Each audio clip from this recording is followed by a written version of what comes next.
I'd like to introduce our speaker. Dr. Fred Starr is a founding chairman of the Central Asian Caucasus Institute. From the Library of Congress in Washington, D.C.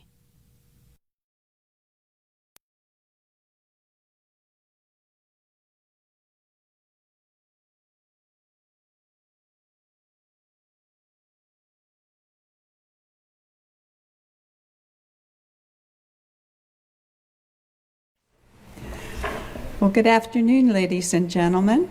On behalf of all my colleagues, and in particular Dr. Mary Jean Deep, Chief of the African and Middle East Division, I'd like to extend a very warm welcome to everyone. I'm Joan Weeks, head of the Near East section and Turkish specialist. And as part of our noontime lecture series, today's program entitled the Enlightenment, Lost Enlightenment, Central Asia's Golden Age from Arab Conquest to Tamerlane by Dr. Fred Starr is part and sponsored by the Near East section. Before I call Harad to introduce our speaker today, we always like to give you a little brief overview of the division. It's comprised of 3 sections. There's the African section that covers all of sub-Sahara Africa. There's the Hebraic section that covers worldwide Hebraic and literature from all over, not only just Israel.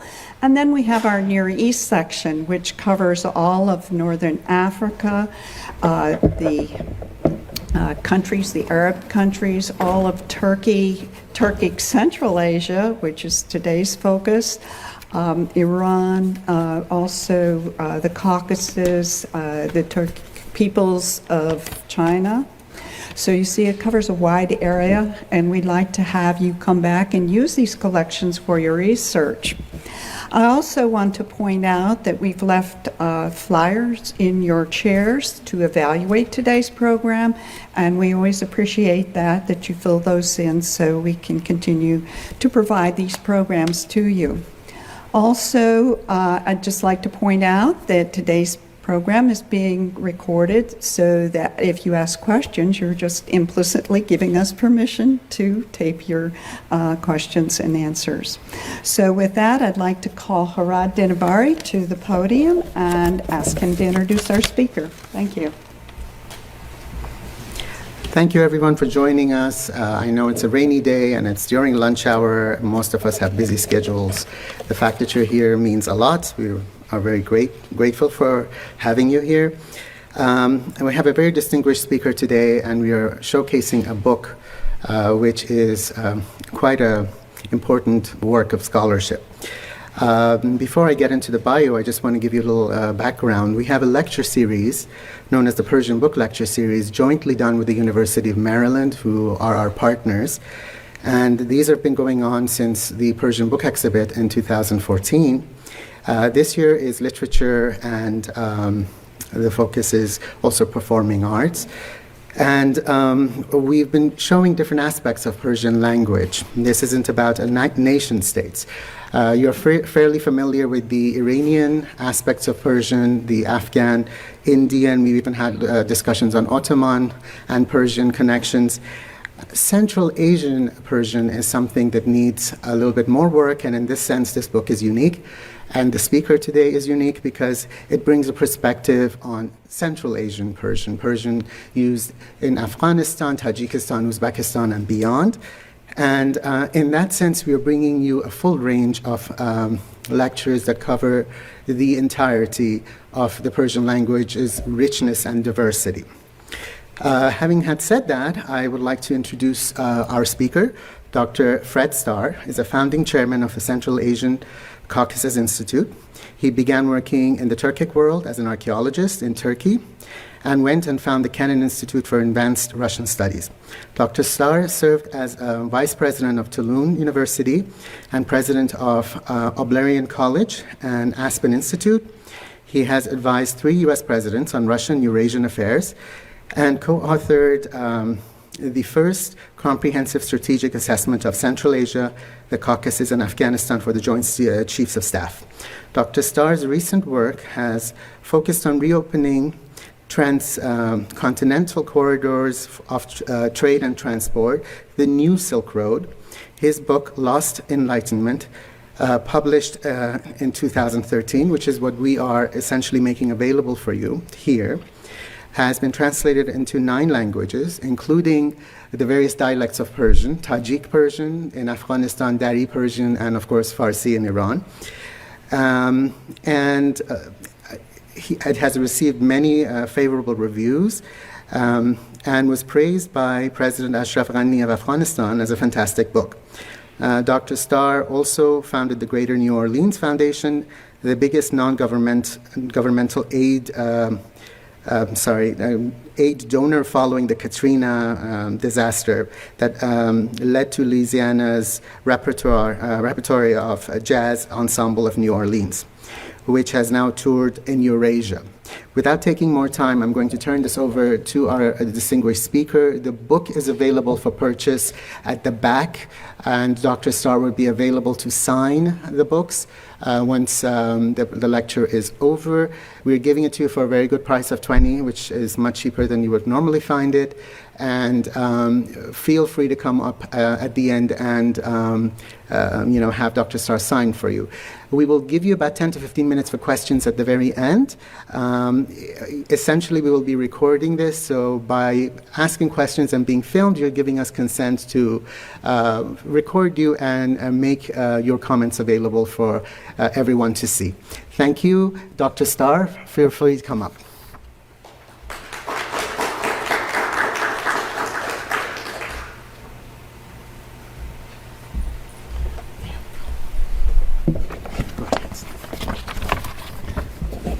Thank you very much indeed. It's now 11 languages. Added Italian a while back and Turkish. I want to drop back 20 years almost to the day, almost exactly 20 years ago. I was in Dushanbe, and the civil war in Tajikistan was nearing its end, but you could still hear shooting. And the city was really kind of a depressing mess at that time. Everyone was very fearful, and then suddenly, in the midst of this rather gloomy civil war situation, 3 soldiers marched down the street with a flag.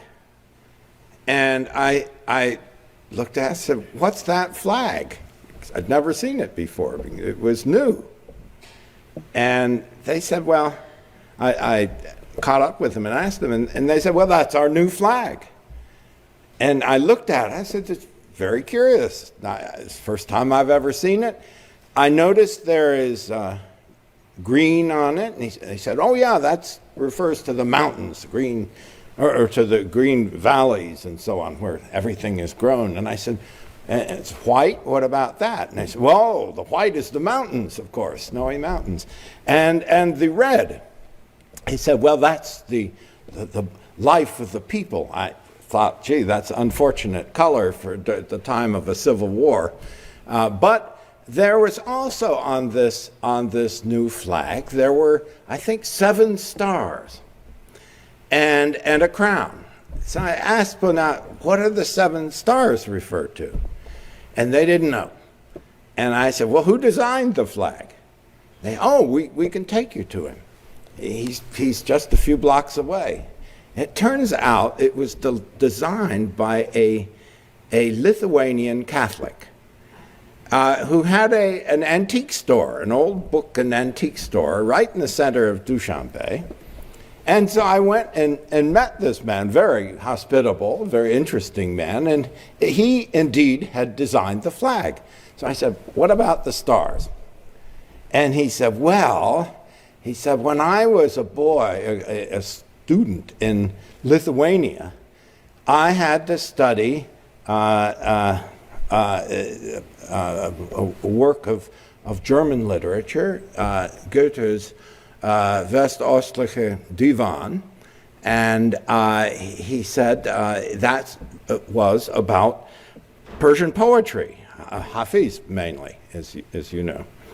And he said, I then got interested and looked around, and it turns out there were other poets and in Persian. But he said, once I was focusing on designing the flag, I asked, who were these other poets that I learned about? And he got the whole list, you know, Ferdowsi, Rabia Balkhi, Ansurli, Attar, Hayam, Momar Hayam, all, and many others. And he looked into it. He didn't know anything about this, and he said, my goodness, they're all from here. And he meant Central Asia, and of course Tajikistan particularly, but some were from, like Rabia Balkhi, she's obviously from Balkh, but they were from the east, if you will. And he said, so I decided to put them all on the flag. And I don't know which specific poets these stars refer to, but it's a very interesting, it struck me as very interesting, that these figures, whom one thinks of as core figures of Persian culture and literature and poetry, are actually from something that geographically is not part of Iran today. Well, that's not quite true, because the eastern edge of Iran, as you know, Khorasan, Ferdowsi was from there, for example. But the fact is that this extraordinary band of poetic geniuses came from this Central Asian territory. And this got me thinking, well, who else is from there? And 18 years later, I published a 650-page book, which is an answer to that question. Who else was from there, and why? Why did it happen, you know, that these geniuses that showed up from what we now call Central Asia, defined broadly? Well, let me note that I also knew nothing about this, learned about other Persianate languages, you know, like Bactrian, like Sogdian, Khwarezmian, and so on, which, Khwarezmian, we know from their greatest figure, the great scientist Biruni, about whom I'll say something more later. We know he wrote about this 1,000 years ago, that an entire literature was destroyed in Khwarezmian Persian when the Arabs came through after in the Muslim conquest of the region. He says that the entire literature, whole library after library, was obliterated. So we basically, everything I'm talking about is a fragment of what once existed. And all the people I'm about to talk about, why, we know about them mainly through a fragment of their total works. Right? No writer, no scientist, no mathematician, no theologian, no philosopher, whoever, do we have more than maybe 10, 15, at most 20% of what they wrote. The rest is lost. So everything I'm about to speak about, you have to multiply. If what we know is based on that 20%, you have to multiply it by 5. And by the way, what is preserved and what isn't preserved is often quite capricious, because we know the names of some of the hundreds and hundreds of lost works. Now, let me therefore begin by introducing 3 quite different figures.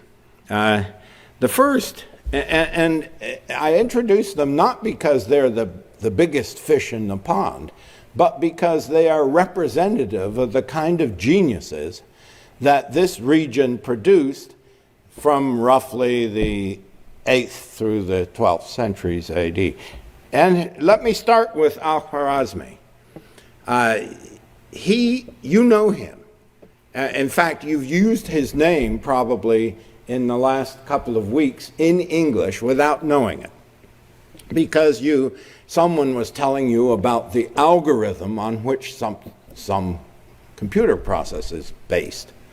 Well, that is a distortion of his name, Al-Khwarizmi. It's transliterated into Russian, which is not quite right, but Al-Khwarizmi. And when his book was translated, his book on algebra, the title is Algebra, by the way, when it has a subtitle, a compendious book on calculations by completion and balancing.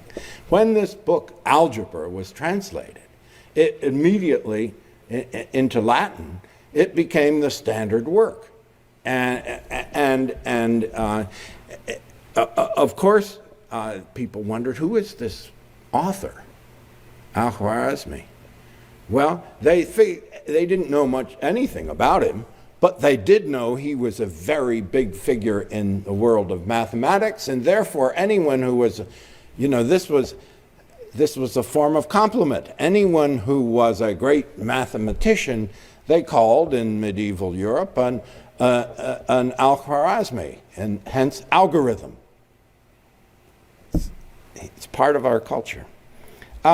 He also, by the way, he had in his spare time invented linear and quadratic equations, worked out sine and cosine functions. He also pioneered in the field of trigonometry, and what he did basically was to pick up from the Greeks what they had done in these mathematical fields and pushed it way beyond.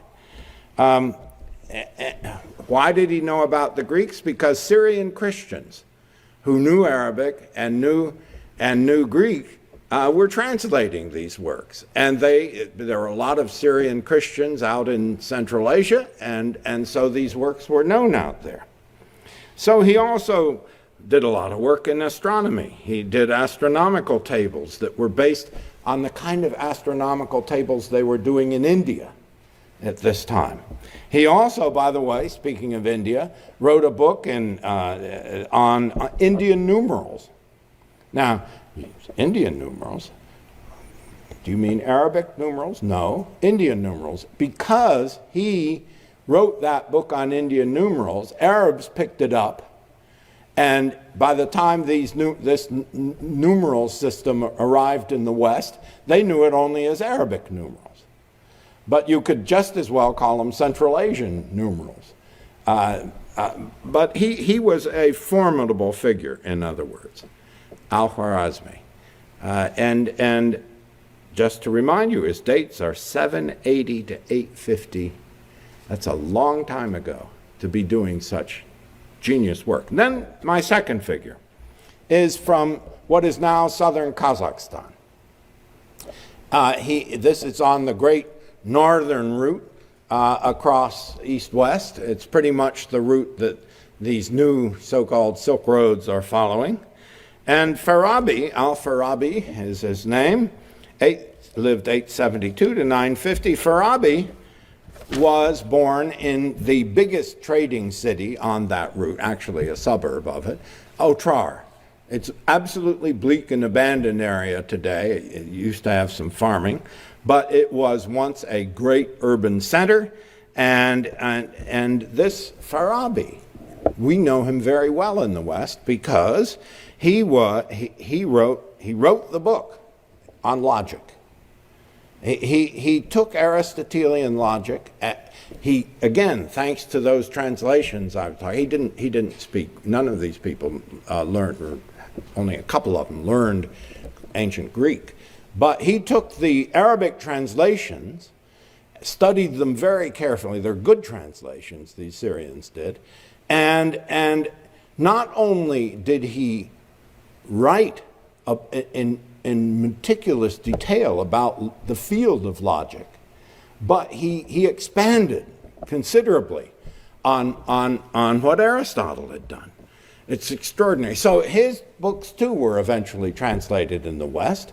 And in the West, they were very serious people. St. Thomas Aquinas considered him to be a great, great genius, as indeed he was. He also He wrote books on what we would call political science, ethics, and so on. And he also was a musician. He played this kind of an instrument and wrote a book on the theory of music that was also translated into Latin. It was the greatest work on the theory of music between ancient times and the Renaissance. Now, who was this guy? I'll get to that in a minute. The third of my three introductory figures is from what is now Kyrgyzstan. He was born in a little village which is right near a big gold mine on the north side of Issyk-Kul. And he's not called Mahmud of Barskan, which he should be called because that's where he was of. But he spent much of his career in Kashgar, the great Turkic city in Xinjiang in China, which, by the way, is currently being obliterated as a historic city. They are making a kind of plastic version and otherwise destroying it, destroying 2,000 years of history and replacing it with high-rises. But that's Kashgar, where Mahmud of Kashgar hung out. His dates are 1005 to 1102. Now, what did he do? He wrote a compendium of the languages of the Turks. Now, that might sound pretty dreary to you, but in fact, nothing like this had ever been done. This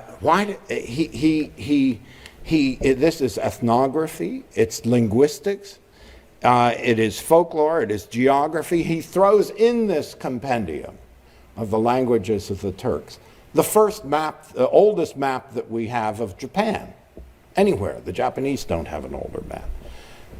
Interesting question. Why did this guy in Central Asia come up with a map of Japan? What he was up to was very interesting. He was, and I want to stress this, he was a Turk himself.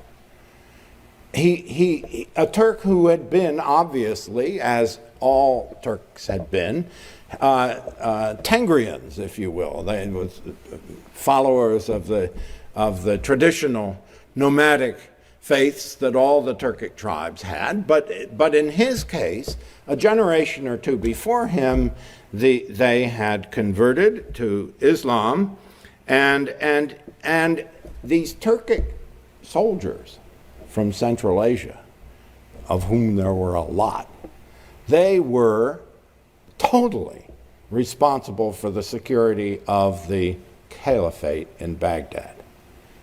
No Turkish soldiers from Central Asia, no caliphate. And Mahmud went there, spent some time, and said, you know, this is terrible. These people aren't facing reality. Their security is totally dependent on a people that they don't know and despise, and who are treated badly in the markets. They think the language Turkish is only for buying groceries in. You know, he said, this is all wrong. He said, they're going to have to learn it. It's high time they learn that language too. So he writes this compendium of the Turkic languages, and he tells you how, if you learn one, the adjustments that you need to make to learn all the others. And he tells you where each is spoken and what kind of dress they have out there and what they ate for dinner, practically. It's an extraordinary work. Now, I've given you 3 random figures. I could give 300. But I hope you sense just from these 3 that we're talking about some formidable figures. Now, this leads to some very important but not obvious points. First of all, they all wrote in Arabic. And because of that, people, not only in the West, but in the Middle East, assumed they were Arabs, which none of them is. This is so fundamental an error, a misreading, and it is so widespread that the entire phenomenon of this golden age of Central Asia has been ignored. Why? Because weren't these guys all the Arab Renaissance? Not quite. Ethnically, they were very diverse. Khwarazmi was Persianate. He was of this sub-ethnicity among the very diverse, like Germanic tribes, you know, in Germanic states today, Denmark versus Germany or Austria or whatever.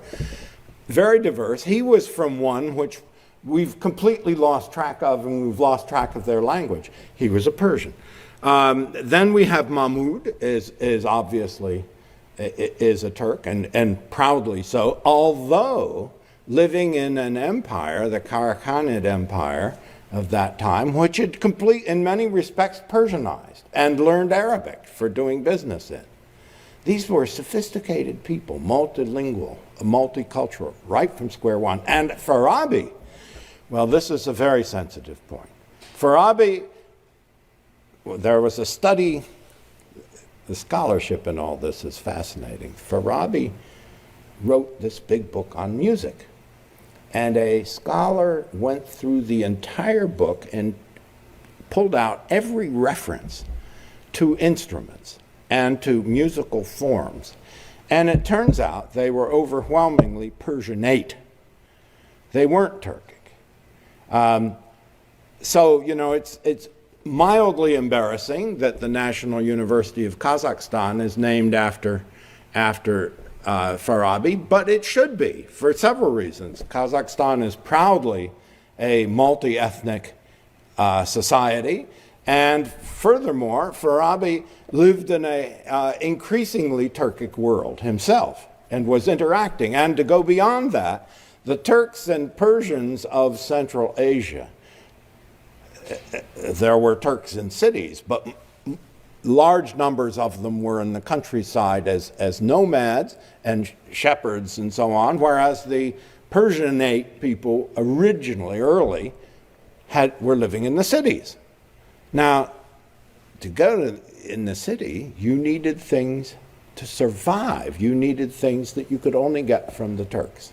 If you were a Turk, to survive, you needed things that you could only get from the urban people. So they knew each other, they interacted with each other intimately, and both of them contributed very richly to this golden age of Central Asia. So you have, for example, the great astronomer, I won't go into at length, named Hujandi. He was from Hojent, obviously, in northern Tajikistan. Hujandi was not only a Turk, but a very fancy royal title even. But there he was interacting with one of the greatest Persianate astronomers and scientists and mathematicians, Biruni. So these are inextricably tied up with each other. So by the time, much later, you get someone like Alisher Navai, he's totally bilingual, bicultural, and bilingual in terms of his poetry. Now, the further conclusion from these observations of these three guys that I want to note is they're multi-religious. These three all profess to be Muslims, although there is some tradition that says that Al-Khwarazmi really remained a Zoroastrian at heart. Zoroastrianism being the common religious foundation of the region and influencing everyone in interesting ways.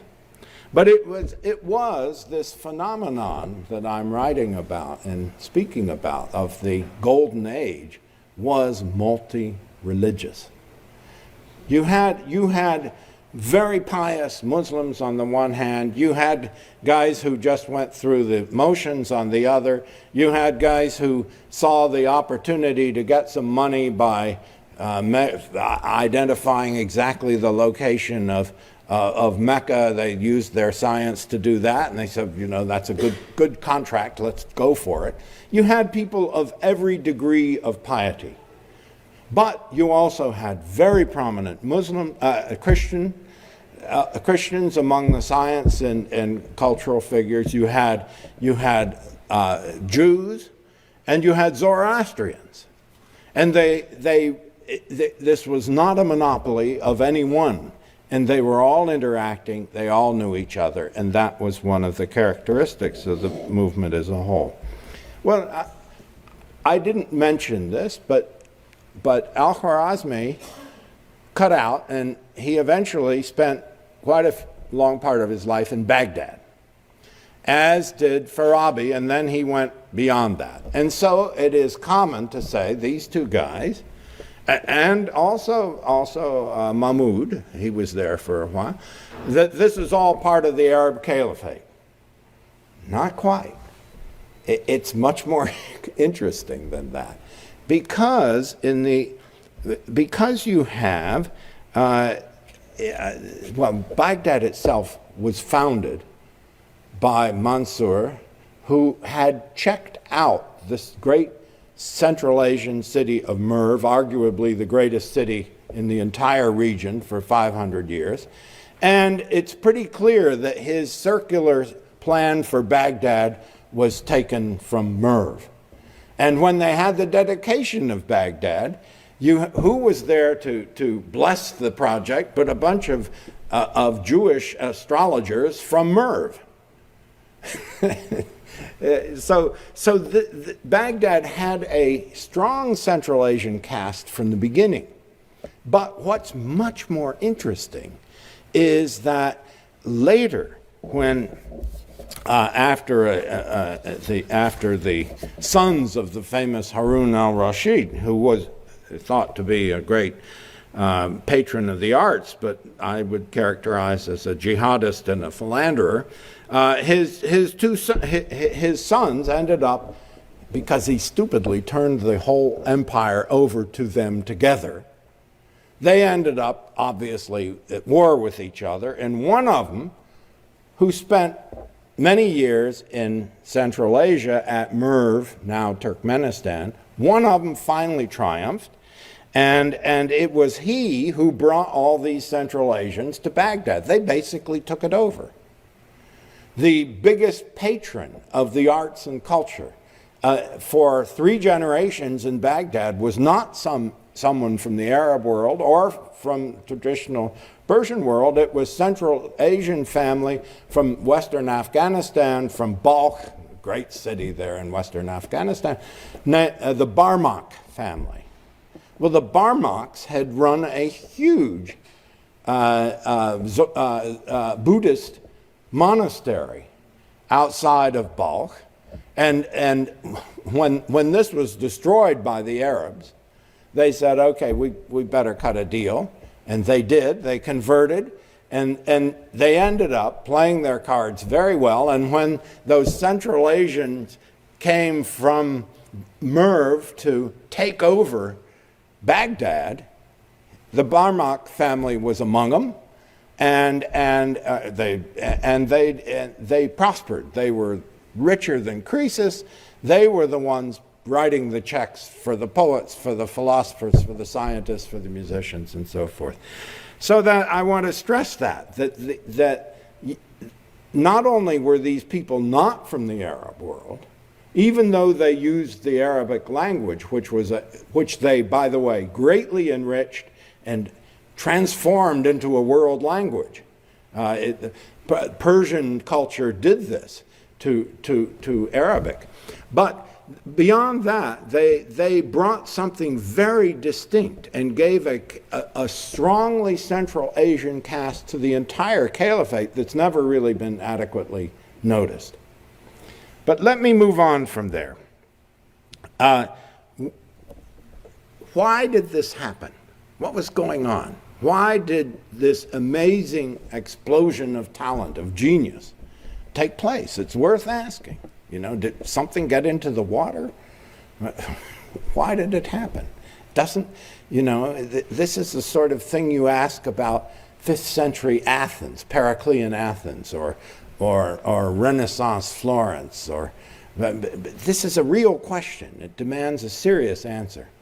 And I think there is a serious answer, and part of it is that, going back to our friend Al-Khwarizmi, why was he so engaged on this Indian numeral business? Because he lived in Central Asia, they had direct and intimate trading ties with India. And this is where his idea of astronomical tables came from, which he introduced, and then others took it up. In other words, they had that huge tie down to India. They had a tie to China, although I think in the intellectual sphere, probably more goods went from Central Asia to China than the other way around. They also had the direct link with the Middle East and with Europe. They were the only ones in direct touch with everyone. In other words, what we think of as an isolated region today, landlocked and all that, its significance then was precisely because of its centrality. They were trading with everyone. Now, trade requires skills. You need a currency. They developed currencies. They successfully managed currencies. A lot of countries can't do that today. They also were managing insurance and all the bills of lading, all this stuff. They needed good mathematics for this. As early as the 7th century AD, a Chinese traveler in Samarkand, then still called Afrasiab, Chinese traveler in Samarkand wrote in amazement about kids in Samarkand that these 8-year-olds all knew mathematics. He said, we don't have anything like this. He was stunned at the level of education, which was required to maintain trade, to do this sophisticated trade. But beyond that, they weren't just trading. They were also manufacturing. They were just a big technology society.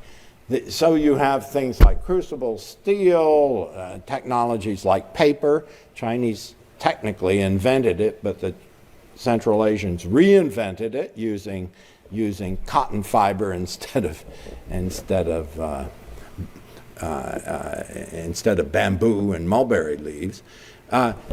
They became big manufacturers. They were the biggest manufacturers of cloth in the world. It's an amazing amount of production was going on. So these thinkers whom I'm writing about were living in very sophisticated societies. Their cities were enormous. Merv in the 13th century was far the biggest city in the world.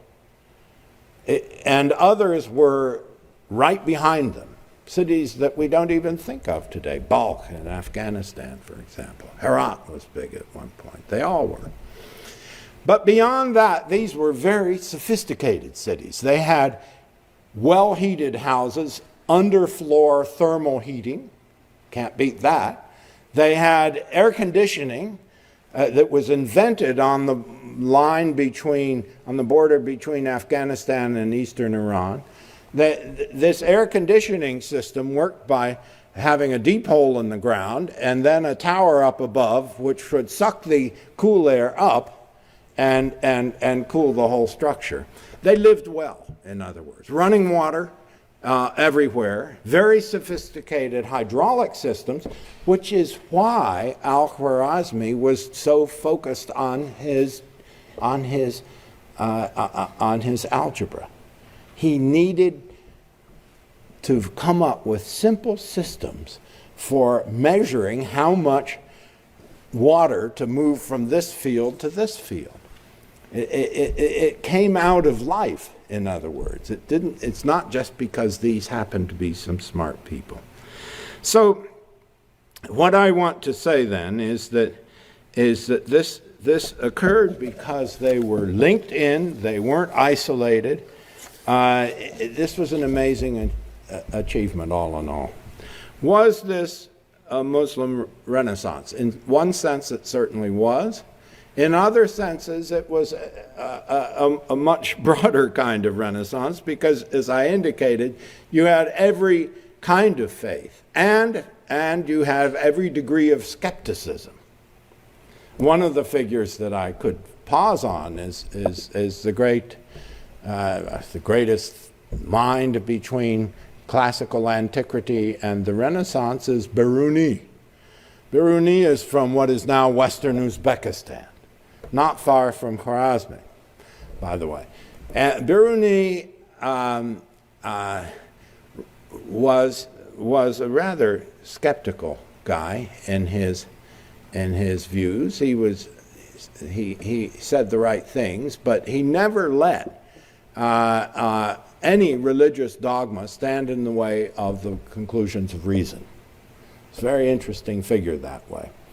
On the contrary, his close contemporary and rival was Ibn Sina, Avicenna, the father of medicine and so on. Well, Avicenna was a very pious guy, but of a rather dissident kind. He was, although not formally in terms of membership cards, he was closest to the Shia, and among the Shia, he was closest to the Ismailis.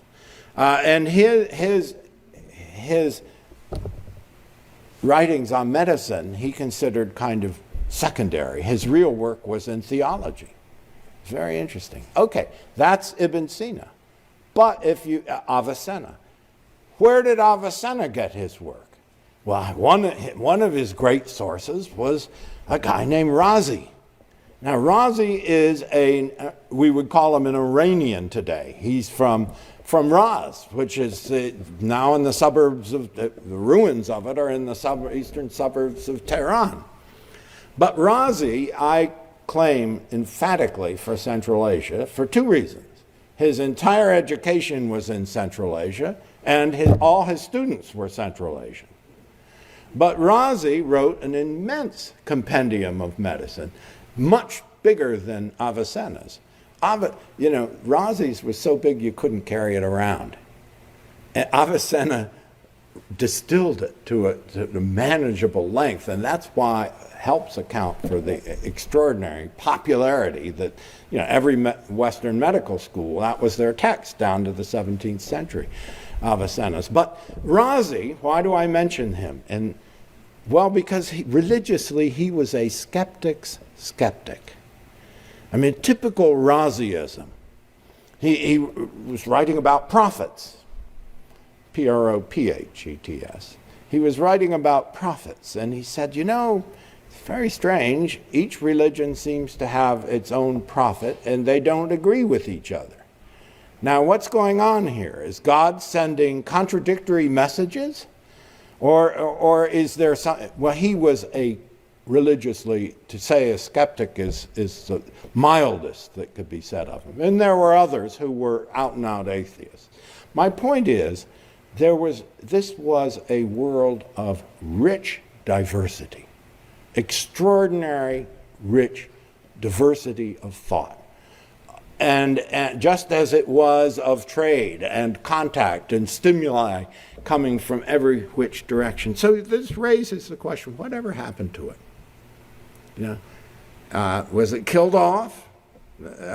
Since we have two distinguished guests from Mongolia here, you get blamed for this often, but it's not fair because the intellectual burst had ended a century before the Mongol invasion. Was it economic? Well, yes, it was, because once the continental trade waned because of high tariffs and low security, the rich stimuli from every direction declined. That helped. But what really did it was intellectual. There was an intellectual change.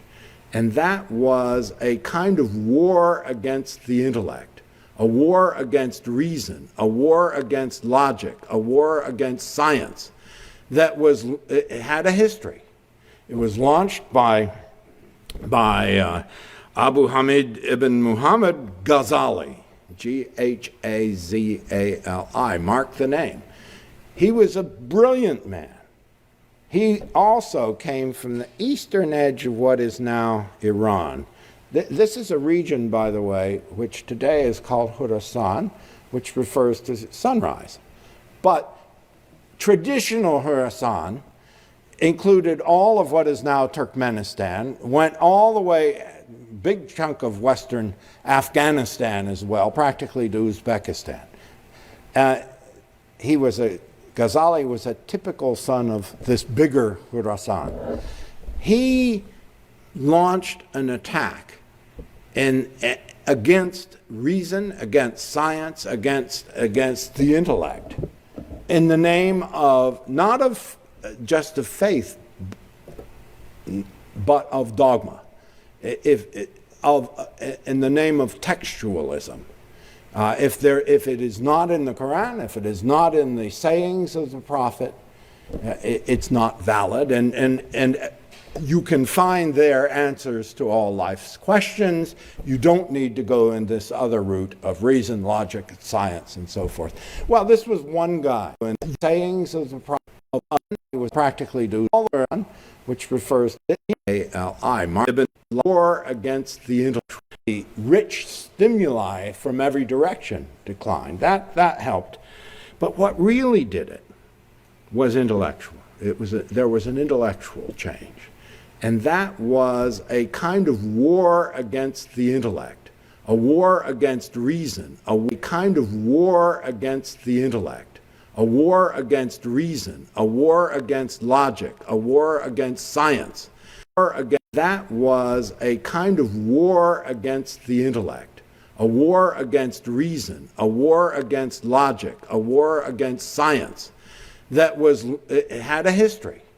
It was launched by Abu Hamid ibn Muhammad Ghazali, Ghazali, mark the name. He was a brilliant man. He also came from the eastern edge of what is now Iran. This is a region, by the way, which today is called Khorasan, which refers to sunrise.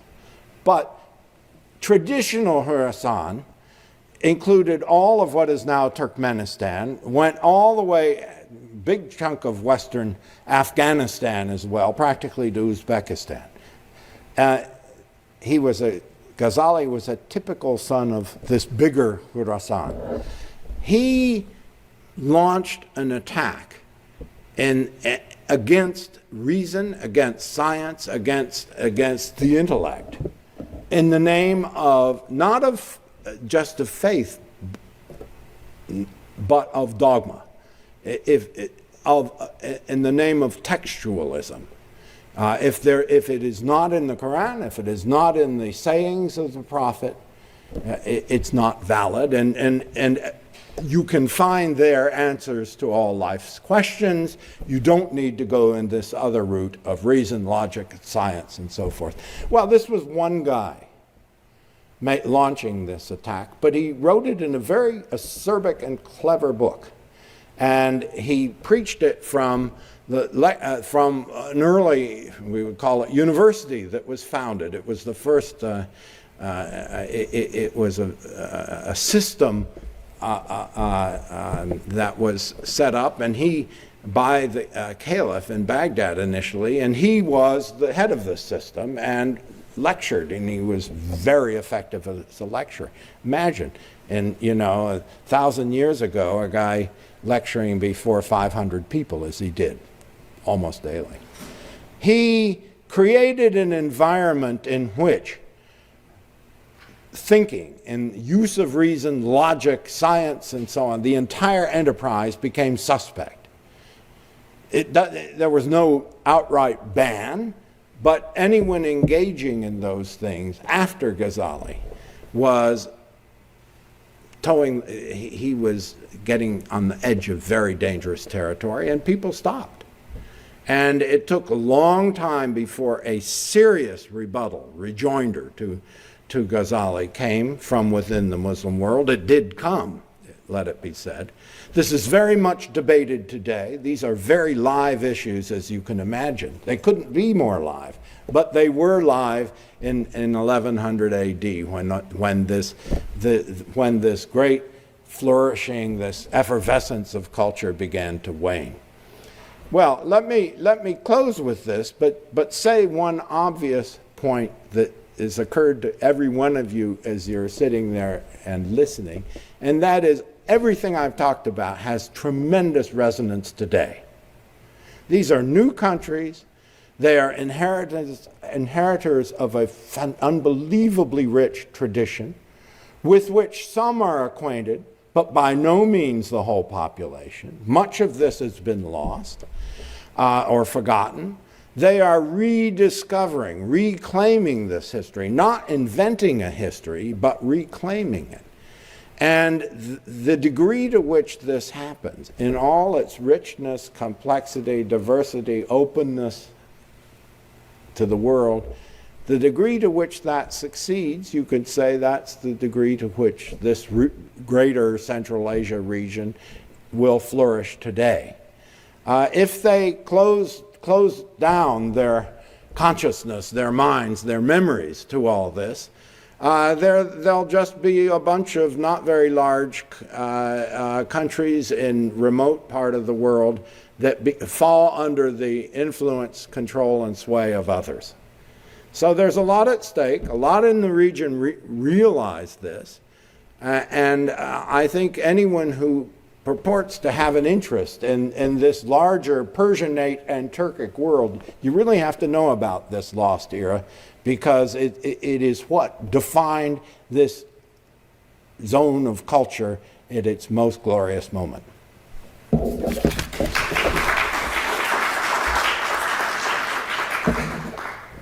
Now you do have. Thank you very much. Folks, the books are available, but I would like to give you a chance to ask some questions. Anyone, I will take about 4 questions. Vladimir, you're here. Go ahead. Any questions? I'm all ears. No questions. Okay, go ahead, Joe. I'm just wondering, kind of putting things in a context, if any of these 7 stars are schools or followings, of thinking of Aristotelian type of followers or people who wrote after that. Oh yes, very definitely. I mean, on the question is, did these stars, and I assume you meant not just the poets, but in general, did they leave a legacy in terms of schools following and so forth? Yes, they did, because this was a highly literate culture. When Avicenna, Ibn Sina, was a kid, he used to go to the bookstalls in Samarkand and in Bukhara, and he describes what he bought there and the prices. They were cheap and available. And then later, he, as a young guy who'd read every book going on medicine, the leader, the prince of the Samanids, got ill, and all the Orthodox doctors failed, and so they called this young teenager in. Can you do anything? He cured the guy. The result was the king asked him, well, what would you like? I mean, name it. And he said, I'd like access to your library. And he describes his library, which is phenomenal, rooms devoted to each subject and so on. In other words, the book to which this institution is dedicated became the vehicle for memory, for schools, for successors, not just there, but from China, India, all the way to the west of Europe. So it was the written word. And by the way, there we think of, we're talking a lot about the influences of big culture zones, China particularly, India and so on. The Central Asians defined during this crucial millennium the cultural and intellectual life of many of the great powers around them. So yes, they all had followers, and people knew. Today you can go to India, and they have what they call Greek medicine. It's a whole school of medicine with hospitals and training schools and so on. What is it? It's followers of Avicenna. Thank you. Go ahead, Dr. Gross. I want to just chat a little bit about Al-Ghazali. Normally it's associated with the emergence of Sufism. Yeah. Big Sufi orders emerged after him. You didn't mention that. That was an emphasis on Islam as a spirituality as opposed to... Let me, it's a very important point, the Ghazali's contributions writing about faith. They were sufficient. Thomas Aquinas revered Ghazali's writings on faith. And throughout the Christian world, throughout the Jewish world, not to mention the Muslim world, his writings on faith are rightly respected and regarded very highly today. However, that's an older Ghazali. Ghazali that I'm talking about was the young, full of himself, just tenured professor, if you will, who gave the great popular lecturer, who really thrived on giving the intellectual champs of his day a little hell.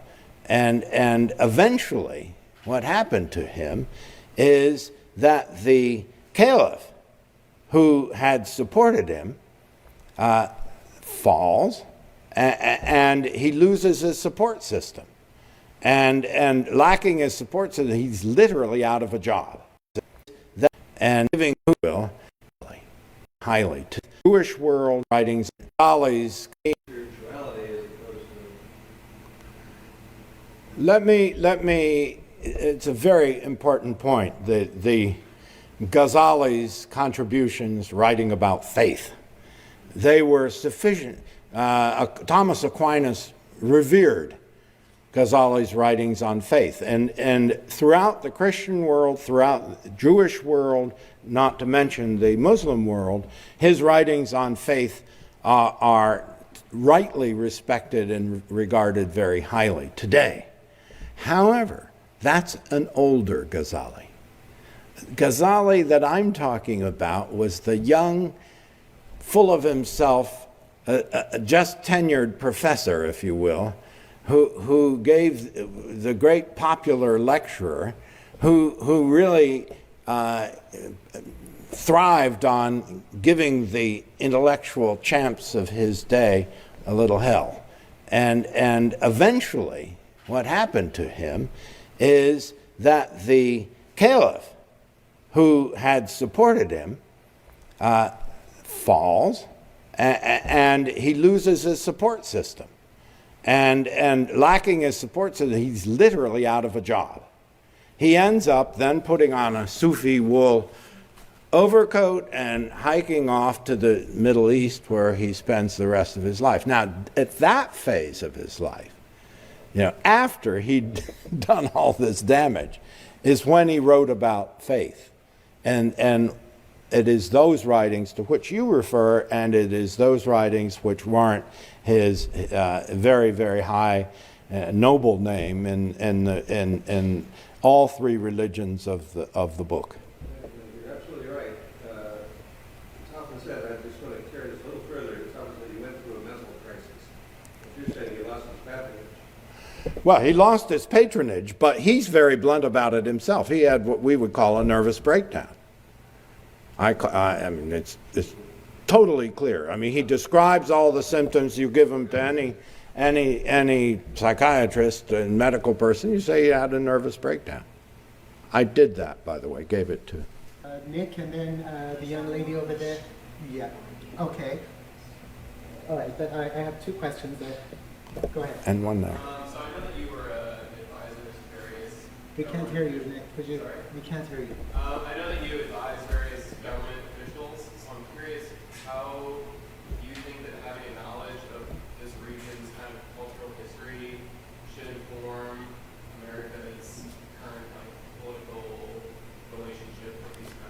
Or state it more broadly, to what extent should history inform policy? And it's an important question. You know the easy response: if you don't know history, you're bound to repeat it. And I think that's more or less true. But in this case, you know, if you approach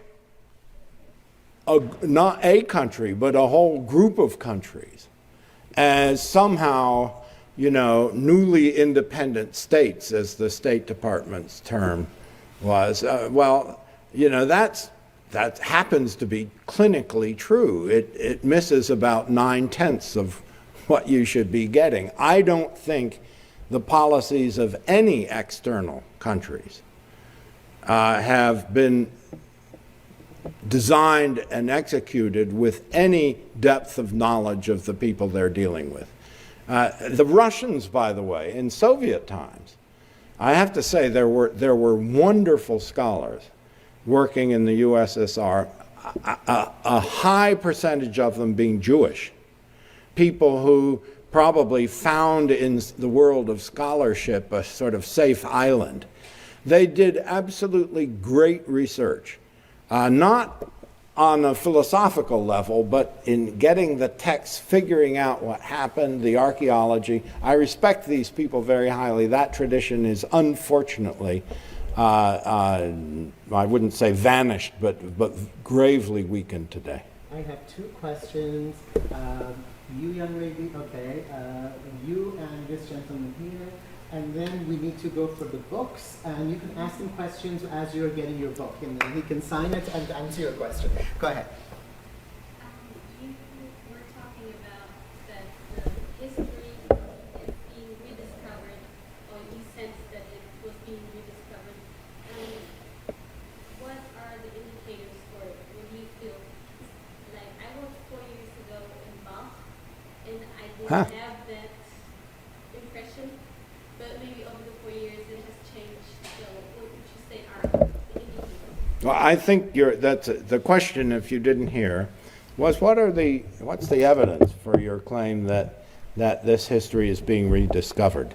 It's a good question, and it's asked by someone who spent time in Balkh, in that northern Afghanistan. Here, I would say this, that every new country creates or finds a history. You know, Uzbekistan, for example, seized on Tamerlane. Not my idea of a great humanitarian, but he did patronize some very serious cultural activity, it must be said, and his successors really did. The Kyrgyz focused on Manas. This was President Akayev's discovery, a body of oral poetry that had come down to him, and much debated as to its historical origins, but this became the defining text for this new country. And this is more or less what happens everywhere. But what's happened in the second wave, they focused on themselves in a very narrow sense. I am Uzbek, I am Tajik, I'm not Uzbek. I am Turkmen, I'm not Tajik. I am Kyrgyz, you know, I'm Uyghur, I'm not. Everyone was defining himself against another. But what that it has. The Kyrgyz focused on Manas. This was President Akayev's discovery, a body of oral poetry that had come down to him, and much debated as to its historical origins, but this became the defining text for this new country. And this is more or less what happens everywhere. But what's happened in the second wave, they focused on themselves in a very narrow sense. I am Uzbek, I am Tajik, I'm not Uzbek. I am Turkmen, I'm not Tajik. I am Kyrgyz, you know, I'm Uyghur, I'm not. Everyone was defining himself against a neighbor. I'm not in a very narrow sense. I am Uzbek, I am Tajik, I'm not Uzbek. I am Turkmen, I'm not Tajik. I am Kyrgyz, you know, I'm Uyghur, I'm not. Everyone was defining himself against a neighbor. this is running the flag up, asserting identity, and so on. That has been successful. None of these countries has collapsed, disappeared. They are functioning states in various degrees of success and wealth, but they're there. And as they enter a new generation, you have everywhere people saying what are, where is it? From Azerbaijan. Oh, you're way out in the corner. Well, you put this so well at an event last evening. Why don't you just repeat it? Why are you sitting back there?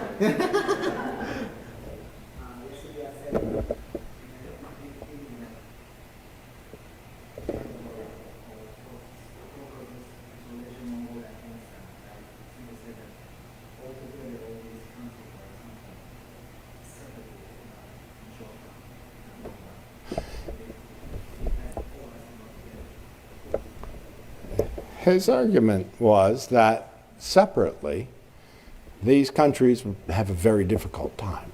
They don't have the resources, the sheer size, but together, it's 1 + 1 + 1 + 1 = 8. And this is being discovered everywhere. We have in the room today, Rumsfeld Fellows. They're guests at our Central Asia Caucasus Institute from all over the region. And you can see in the last decade a steady growth of interest in our neighbors. As you become more confident in yourself that you're going to survive as a state, you can start looking around.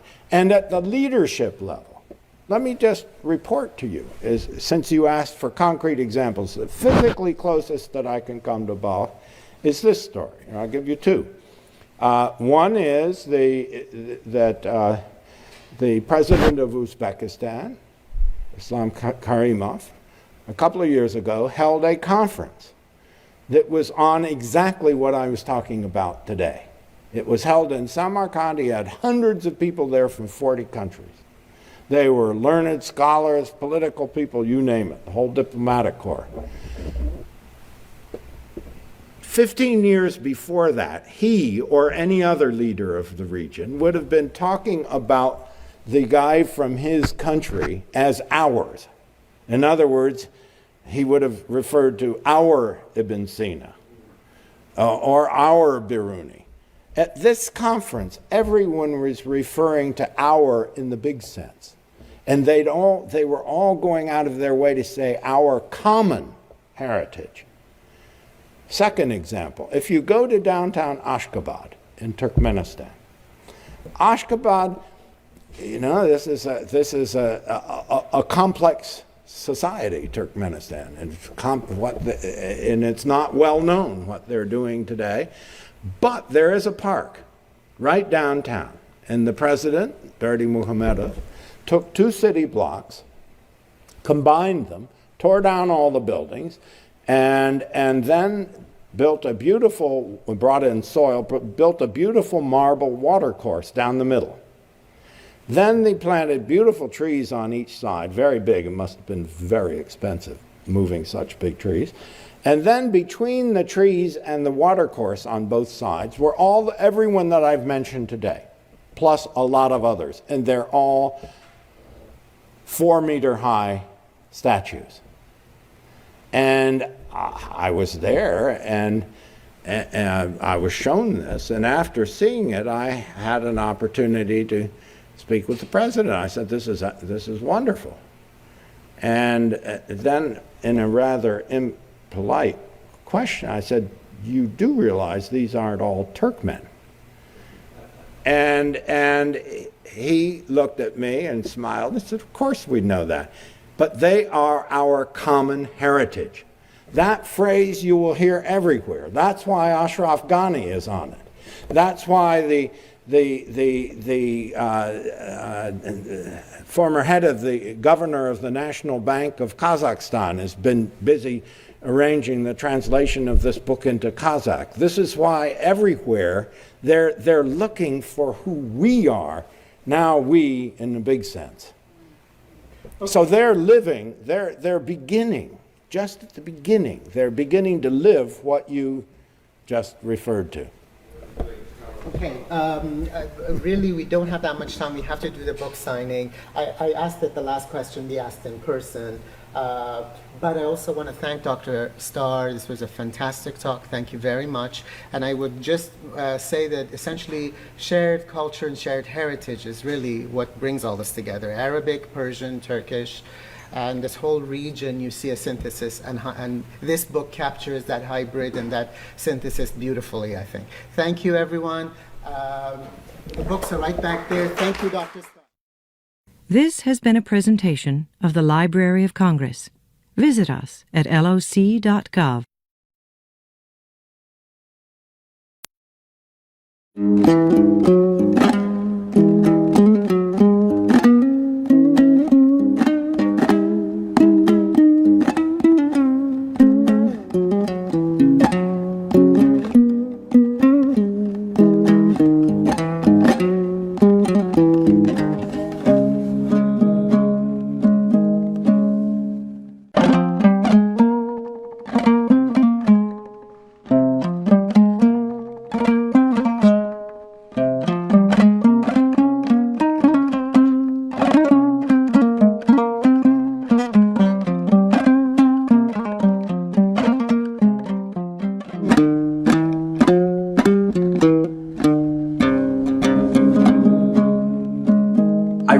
Because I wanted to read such a book and it didn't exist. I looked around and couldn't find it because I wanted to read such a book and it didn't exist. I was fortunate to looked around and couldn't find it because I wanted to read such a book and it didn't exist. I was fortunate to get around and couldn't find it because I wanted to read such a book and it didn't exist. I was fortunate to get around and couldn't find it because I wanted to read such a book and it didn't exist. I was fortunate to get around and I decided because I wanted such a book and it didn't exist. I was fortunate to get around and I decided because I wanted such a book and it didn't exist. I was fortunate to get around thinkers, some of whom were poets, some of whom were religious thinkers, philosophers, scientists. They were all over the map. And I was so impressed with them. I decided because I decided to